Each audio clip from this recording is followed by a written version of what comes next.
there is a load penalty that applies to the aircraft, through which they are not able to run with operational efficiency and to carry the highest capacity.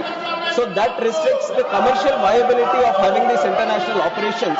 But there are alternative solutions that are being worked out. And whenever we see, sir, when we want the airline operators to operate these international, one is first having an air service agreement with those countries, having the points open so that the connectivity is there, the point of call is there between the two countries. On top of that, the airline operators look for commercial viability also. And here the problem of the commercial viability comes in because of the load penalty issue. And that is one reason we feel that is why the international operations are not there. But either with this, sir, now Beta, which is another airport with a longer runway, that is also coming into operations. And then under the budget, we have announced another greenfield airport also. So there are many solutions that are being worked out, because for us in the country, Bihar is one of the most priority regions. On behalf of the central government also, I can say, sir, as early as possible, we are also working towards a solution so that Patna, not only Patna and other airports from Bihar also, let's say Gaya airport, the international operations increase from these airports. Second supplementary, Dr. Bhim Singh. माननीय मंत्री जी से मैं जानना चाहता हूं कि क्या private कंपनियों से ये वायबिलिटी का अध्ययन कराना चाहेंगे। मंत्री जी ने कहा कि वाणिज्यिक अध्ययन के आधार पर निर्णय लिया जाता है, तो मैं माननीय मंत्री जी से जानना चाहता हूं कि वाणिज्यिक अध्ययन कराना चाहेंगे, और कराना चाहेंगे तो कब तक, रनवे की लंबाई बढ़ाने के लिए क्या उपाय किए जा रहे हैं। माननीय मंत्री जी, sir, this expansion of runway issue has been going on for a long time, and we have tried every single bit. And land is a state subject, sir, and we have requested the state many times for expansion of the runway, requested for land. But there, if you see, on one side there is an existing railway line, and on the other side there is a historical clock tower, and there is also a geological park. So it is very, very difficult to obtain land in that area to expand the runway. And when it comes to commercial viability, sir, like I said, there is a penalty of 2 to 2.5 tons, and that is equal to 20 to 25 vacant seats. Now we have to run with 20 to 25 vacant seats to come under the load penalty. And if you look at the numbers, there are some numbers that the survey say. To Dammam, which is in Saudi Arabia, Patna, people traveling to Dammam is approximately 582 seats per week. And if you look at Dubai, it is 481 seats per week. And usually we take this 186-seater Airbus to travel to these destinations. And if you look at 580 or 480 seats that are traveling from Patna to these locations, it is translating into 3 flights per week. Usually the commercial viability happens when there are 7 flights per week. There is a demand to run 7 flights per week. So we are looking into this, sir. We are doing the study also on how many people, because so that it becomes easier to convince the private airline operators also to operate these sectors. And in fact, the operators also do their own surveys, because they are also in the intention to connect more areas, to connect new routes. So definitely this is also under consideration, and we will support from our side also so that this survey or the viability is thoroughly being addressed. Thank you. माननीय अशोक मित्तल, माननीय अशोक मित्तल, ये सवाल Patna airport से जुड़ा है, आपका सवाल इस पर है, प्लीज। धन्यवाद महोदय।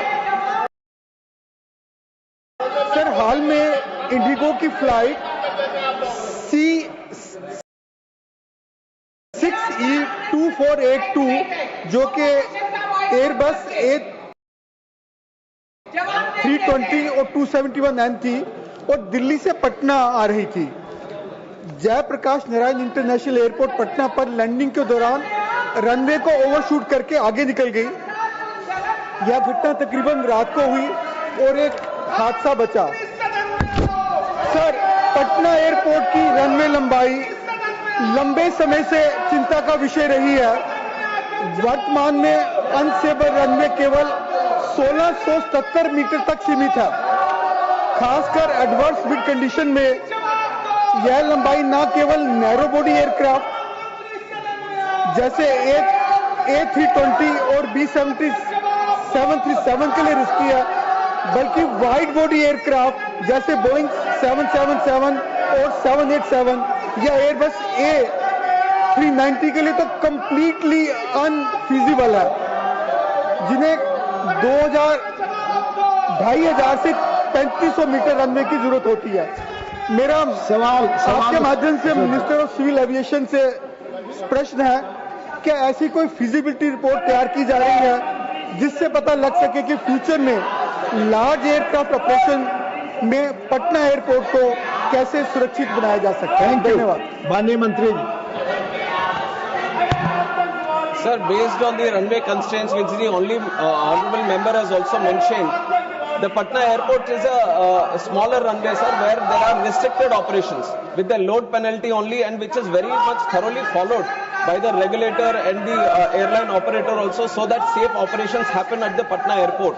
And whenever these kind of incidents happen, they are properly investigated and ensured that the next time these kind of incidents don't happen. But when it comes to the futuristic solution on having wide body operations and having long overhaul operations from these areas, then it is proposed to have a new airport only, greenfield airport. But as this airport is restricted, and if you want to expand the runway also, it is physically impossible, because there is railway track on one side and there is a clock tower on the other side, and without the land you can't expand the runway also. So within the stipulated runway of what you have mentioned to be 2,100 meters, to have these wide body operations is not at all possible. So an alternate runway which can cater for the wide body operations is being considered. In the budget also, a greenfield airport for the city of Patna has been proposed. So we are actively looking into this solution by creating alternative airport. Dr. V. Shivdasan. Dr. V. Shivdasan. Dr. V. Shivdasan. You have a question, yes, supplementary. Yes, sir. It relates to Patna Airport. Yes, sir. My question is related to the Patna Airport. Sir, my question is related to airport, sir. Yes, Patna Airport in his answer. Yes. Our respected minister says the commercial viability of the function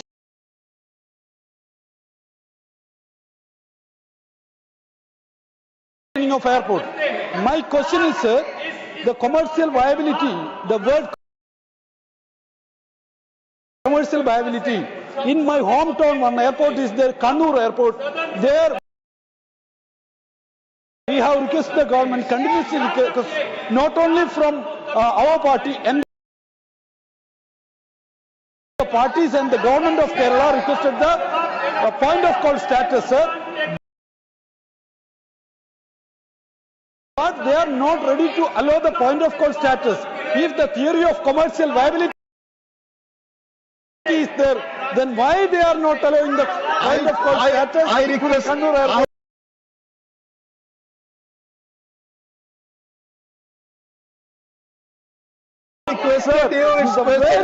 Patna. If I am expecting the answer from the considers he can reply. Favorable answer I am expecting from the government. Honorable member has been time and again requesting this point of call for Kannur Airport, sir. But if you had heard my answer, which I have answered before, I have mentioned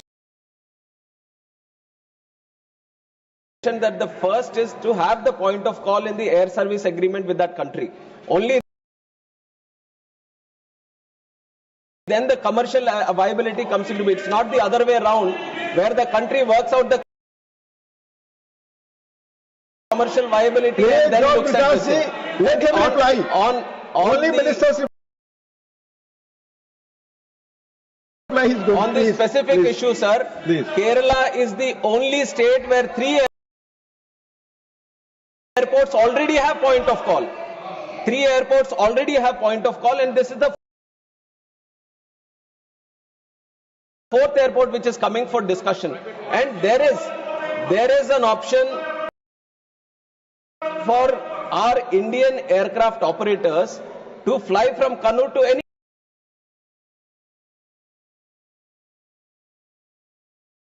destination. It is all open. Only for the foreign carriers to come to that place, you need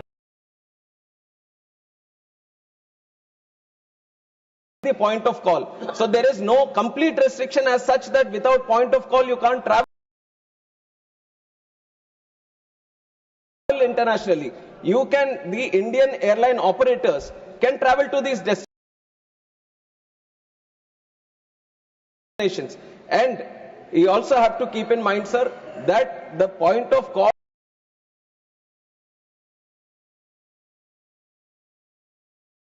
is given between the geopolitical relations is also taken into account between these two countries. And you have to see that India has so many airports now, you can't open all the airports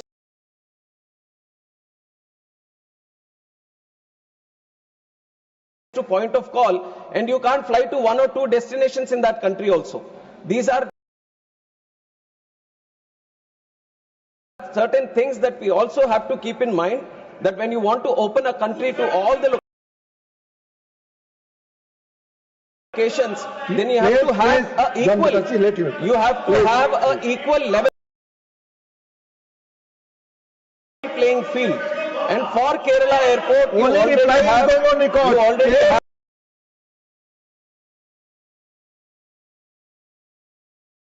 3 points of call, and definitely if the time arises and if the need arises and if both the countries agree, then we will keep it as a point of call. Thank you. Last supplementary on question number 1.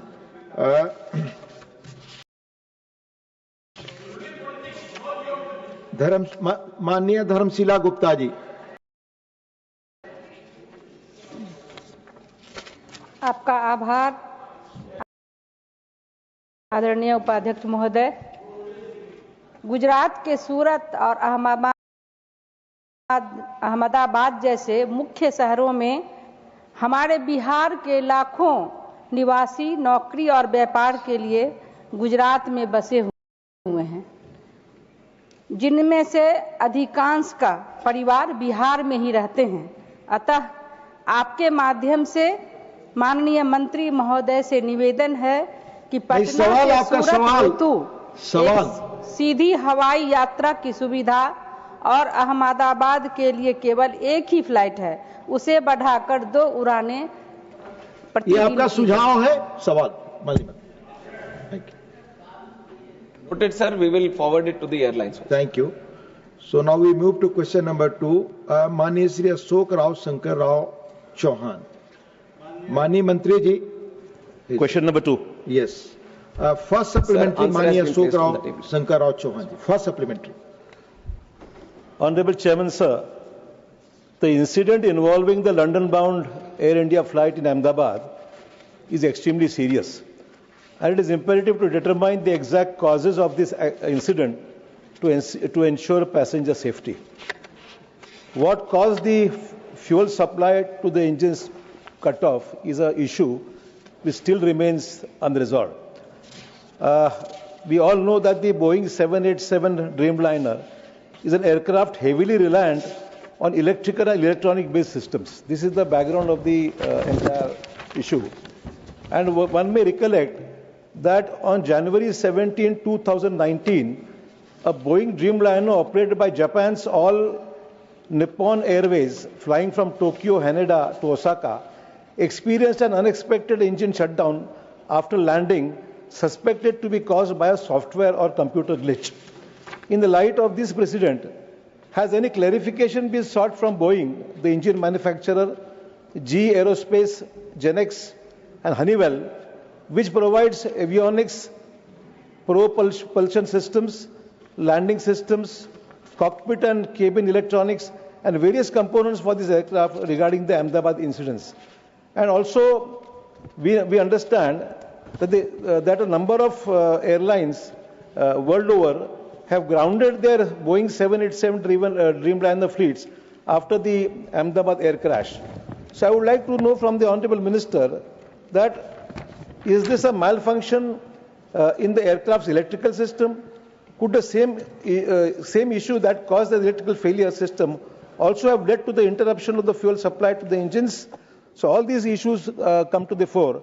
And going by the conversation which was recorded in the cockpit voice recorder, the fuel supplies to the engines was cut off. The recorded conversation indicates that neither the captain nor the co-pilot manually cut off the fuel switch.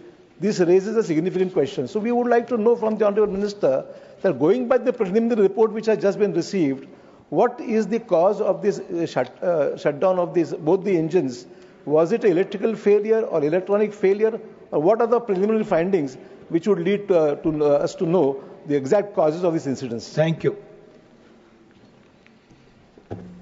Chairman, sir, the honourable member has asked a very serious and very comprehensive question regarding the incident that has happened in Ahmedabad.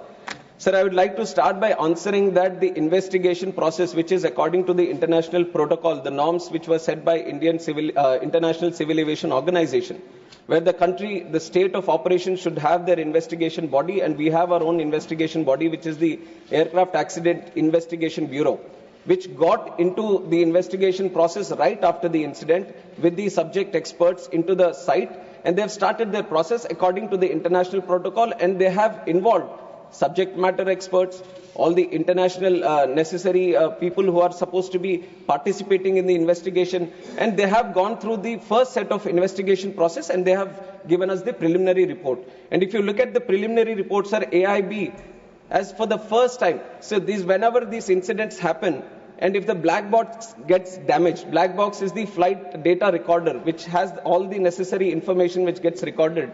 And whenever there is a slight damage that happens, it was always, it came to that point, sir, where we were sending the black box outside to the original equipment manufacturer and getting it decoded from that state of manufacture only. And it was for the first time that as a country, India took a stand that the black box which was achieved, even if it was further future action on, it can be the Boeing 787 or the series or the fuel switches and many things which have come under question, or the avionics which you have also mentioned in your question. To have a definitive answer and a definitive future correction measures, we have to look at the final report, sir.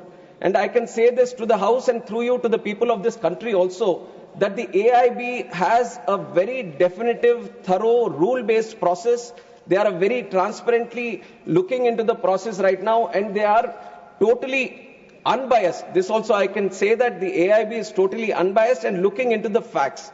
Now, there can be many questions also. I have seen multiple articles myself. I have seen multiple articles not only by the Indian media, but also the Western media trying to promote their own narrative, their own viewpoint, their own kind of consideration. But I have to tell you that the way we are seeing the investigation is through the facts.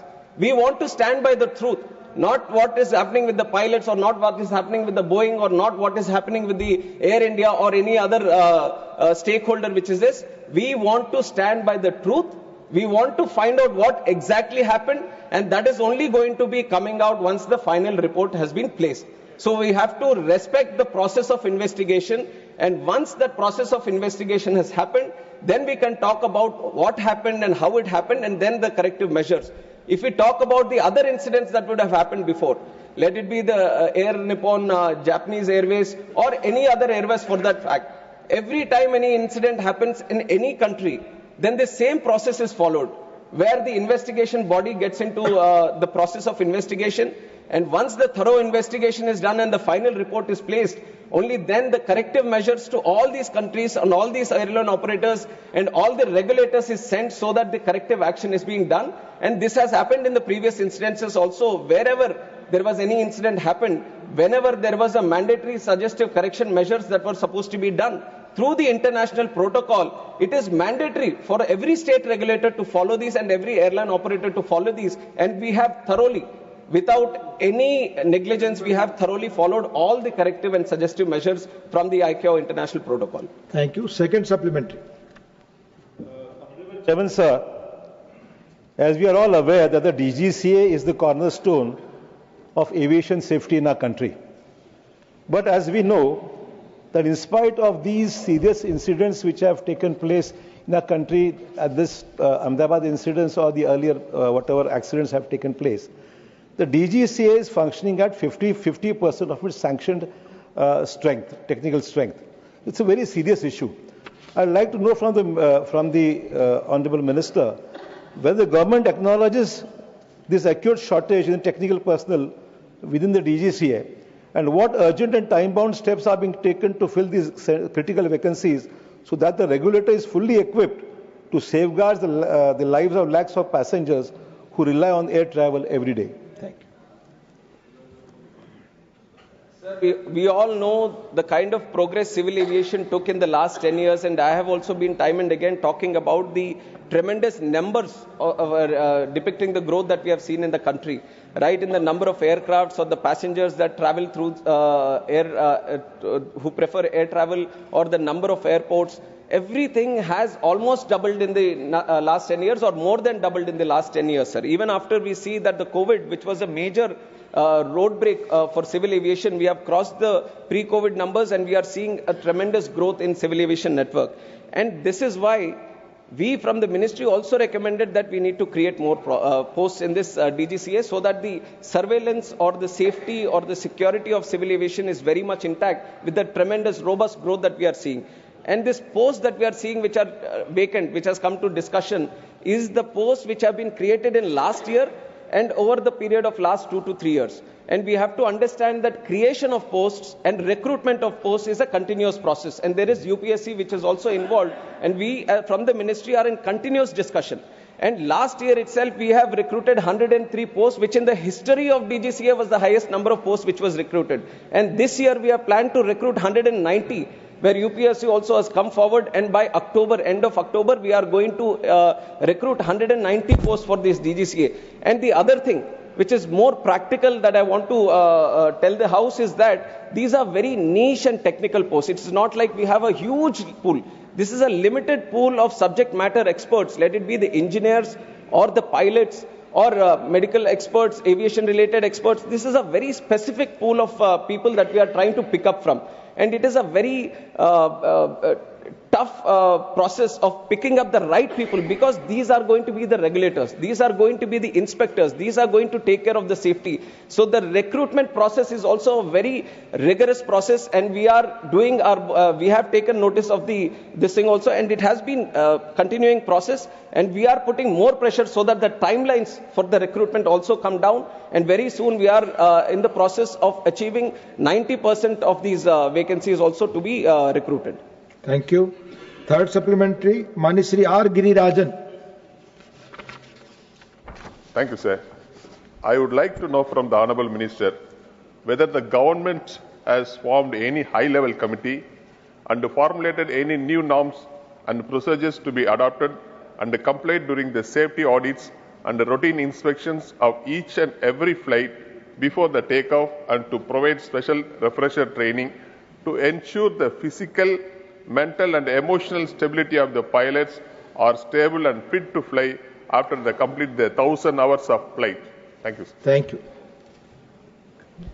Sir, like I said, after the incident itself, aircraft investigation bureau, they are running the investigative process into finding out how and why the incident happened. And on the other side, overlooking in a holistic approach on the safety measures and what can be done further. Because not only within the country, we are also trying to study other countries across the world where there might be better safety measures in their own countries. So we have also formed a high-level committee under the chairmanship of Home Secretary, and all important people from the aviation are also participating in it. And they are calling people from multiple sectors who are necessary to give more suggestions regarding this. And it is an ongoing process, sir. It was formed right after the incident, and it has got a timeline of 3 months so that they can have multiple meetings within this. And the question which has been put up by the honorable member is also discussed within that committee, and we are all hoping that they come up with some good measures. We already have very robust safety mechanism in the country. We all have to be aware of this process, that it is not that something extravagant or something outside the box is required for the country. We have a very good safety mechanism. Today, if you look at the numbers, today domestically there are 2,909 departures that are happening in the country. 2,909. And internationally, if you look, 624. So overall, the number of departures that are happening every day from the country, 3,500. And around 5 lakh passengers are traveling every day by air. Even today, these are numbers that I have taken from today. So 5 lakh passengers are traveling safely every day. 3,500 flights are taking off every day from the country. So we have a very good process, but we are not stopping there. We want things to be brought down to zero in terms of incidents or anything. That is the process that we have.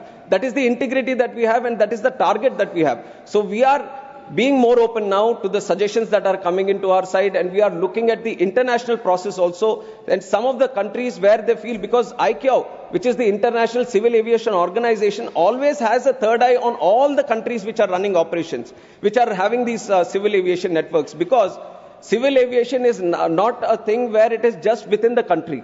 It is not limited within the country. There are airlines from our country which are registered in India going into other countries and picking up and traveling passengers of other countries also. And likewise, other countries' airlines are coming into our country and they are picking up our passengers. So this is a global thing. And all the countries which are having these civil aviation departments or ministries or sectors, they all have to comply with the Civil Aviation Organization, International Civil Aviation Organization protocols. And we have been very committed to maintain those protocols. And we have a very effective score of 85 in the International Civil Aviation Organization safety score. And there are other countries, and you have to imagine the numbers that India has. We have more than 160 airports in the country. And I've given you the number of passengers that are traveling every day. In other countries, you might say that New Zealand or UAE or this thing, how many airports they have? 1, 2, 3. And we are operating at such a vast scale. And that is not like an excuse I'm putting, but that is the kind of growth that we have seen in the country and the kind of growth we are trying to maintain by also having 100% safe and secure civil aviation network. Dr. Fauzia Khan. Sir, I would like to ask the Honorable Minister that a Boeing B7878 aircraft VTANW was involved in an air turnback incident due to in-flight shutdown of engine 1 of flight number AI-131 during climb on the 4th of August 23. Sir, from the Chhatrapati Shivaji Maharaj International Airport, Mumbai to Heathrow on the 4th of August, this flight was leaving. As per the incident report of DGCA, an HPC stage 10 blade went missing due to improper installation of locking lugs. That made dust accumulate in the left-hand engine, leading to the engine's surge and subsequent engine shutdown. Sir, an RTI... Be brief. That's brief only. Sir, an RTI query to the DGCA has revealed that 65 in-flight engine shutdown incidents occurred between 2020 and 2025. So that's quite a large number. In that regard, what specific measures will the government take, as you spoke about such a large number of operations? So, and we have very advanced technology as well. So in order to have a quick before flight inspection of engine and exhaust systems, what measures will the government adopt? Thank you. Sir, in terms of safety, I have to also tell that the DGCA has inspections which are planned surveillance, ramp inspections of both the domestic and the foreign sector, spot checks and night surveillance. And this is done through an annual surveillance and safety plan that the DGCA prepares. And based on the regular checking that happens, they have a overlooking safety audit also that is happening all over the country. And they keep monitoring each and every plane. They keep monitoring each and every airport and all the safety measures that are being listed. And everything is very thoroughly monitored. And whenever these kind of incidents happen, let us say there is an in-flight, some engine malfunction that has happened. And these, you have pointed out to one specific aircraft where there seems to be a one specific issue. But there are multiple kinds of issues that can happen. Some might be due to the weather, or some might be due to bird hits that happen. So there are multiple unpredictable and weather related issues also that are there. Everything is properly taken into account. But for that, to ensure that the operations are still safe, even if it is mid-flight journey or on the ground, any incident that is happening, there is a thorough protocol. And it is not that we have invented the protocol or we have invented the safety process. There is a process that the original equipment manufacturer, suppose the Boeing is making the plane, Boeing itself has to list out what all safety measures that has to be done. And on top of that, the FAA, which is the state regulator of that country, it also goes through a process of seeing the design, the maintenance and manufacture. It comes out with the process. Then there is the International Civil Aviation Organization, which overlooks all this, and it comes out with the process. And once that plane is coming back to our country, our state regulator, which is the DGCA, it goes through all these processes, and if mandatory, adds some more processes from its side, so that every single flight before it takes off goes through a specific maintenance based on the line maintenance, base maintenance, engine maintenance. Everything is properly checked from the pilot also. Before taking off, pilot also on ground, he goes around the aircraft and checks all the things. Aircraft maintenance engineer also does another checking. After robust checking and properly jotting down what is happening with the aircraft, only then looking at the rules and procedures, if the aircraft is good for taking off at the time, only then it is supposed to be taken off. So all the processes are thoroughly listed, and we, on behalf of the ministry and from the regulator DGCA, we ensure that there is no negligence and there is no incompetence on any of the processes, and everything is very thoroughly monitored. And if anything occurs also, and if there is anything which occurs due to negligence, then we take serious action on both the operator and any necessary person, and we impose penalties, suspensions. All the process of enforcement is also duly listed. Thank you. Last supplementary on this question. Mani Satnam Singh Sandhu. Sir, मेरा सवाल इस हादसे में मारे गए unlucky लोगों के लिए है। जो लोग इस हादसे में मारे गए हैं उनकी जान की भरपाई तो नहीं हो सकती, लेकिन फिर भी जो बेस्ट पॉसिबल फैमिली के लिए हो सकता है वो होता है। इस हादसे में मारे गए पैसेंजर्स के लिए तो कॉम्पनसेशन अनाउंस की गई है, लेकिन इसमें मेडिकल छात्र भी मारे गए। एक मेडिकल कॉलेज के स्टूडेंट्स जो अपने हॉस्टल में खाना खा रहे थे, मेरा सवाल उनको लेकर है कि उनके लिए कॉम्पनसेशन हुई है, और क्या उनकी फैमिली जो ट्रॉमा में है उनको कोई साइकोलॉजिकल हेल्प देने की कोशिश की गई है? धन्यवाद। Thank you. Sir, first of all, I'd like to, through this house, also offer my condolences to the families of both the passengers of who were traveling in the plane, the crew and the passengers, and also the students, the families of both the students also. And this has been our idea right from the time the incident took place, that we are not going to differentiate between the victims, saying that Acha, these are the people who have traveled in the plane and these are the other ones who have got affected or succumbed to outside injuries outside the plane. And all the support that is being extended to the victims of the families inside the plane, the same assistance is being extended to all the families of the people, students who have died outside also, sir. And the compensation also equally, they have also been taken into account, and they are being provided the compensation and the necessary support for the future also. Much of this, the responsibility has been taken by Air India, and combinedly, all the people, both in flight and off, everyone is being taken care of, both from the family side, and all the compensation is being equal. And this, not only in terms of compensation definitely equal, but in terms of assistance also that we are trying to provide from the government side, there is no difference. We are keeping, both are being taken into account in the same process. Question number 3, Srimati Rekha Sharma ji. माननीय मंत्री जी, पहला supplementary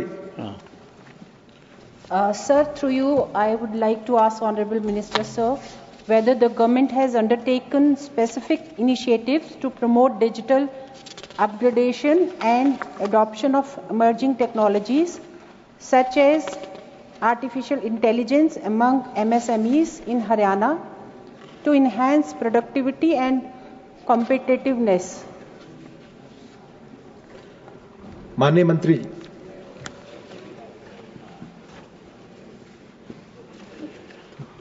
सभापति महोदय, मूल रूप में हरियाणा का जहाँ तक सवाल है उसमें हम लोगों ने ये जो AI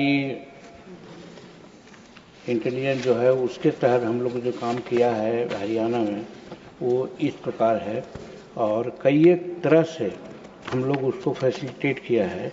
इसमें है कि इंडिया AI मिशन के द्वारा जो हम लोग काम करते हैं वो लगभग 7 पिलर में उसको हम लोगों ने शुरू किया है और वो सब पिलर में है इंडिया AI कंप्यूट कैपेसिटी, उसका डिटेल भी है कि क्या क्या करना है, उसमें समय लगेगा। दूसरा है India AI foundation of models, उसमें के तहत भी हम लोग बात करते हैं। तीसरा है AI कोर्स, फिर चौथा है AI application development for initiatives, पांचवा है इंडिया IA फ्यूचर स्किल्स और छठा है India IA startup financing and सातवां है सेफ एंड ट्रस्टेड IC। इसके माध्यम से हम लोग हरियाणा में टेक्नोलॉजी के विकास के लिए और जो भी वहाँ का विकास इस मायने में है उसके लिए हम लोगों ने किया है।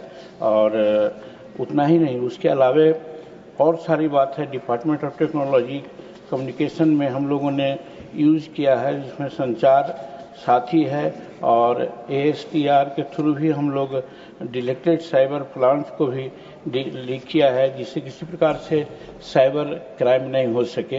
ये सब प्रयोग हम लोगों ने हरियाणा में किया है। माननीय रेखा जी, आपका दूसरा supplementary. Honorable Minister, sir, whether any financial incentives, capacity building programs or support mechanism have been introduced to facilitate this transition for MSMEs, and how is Ministry assessing the impact of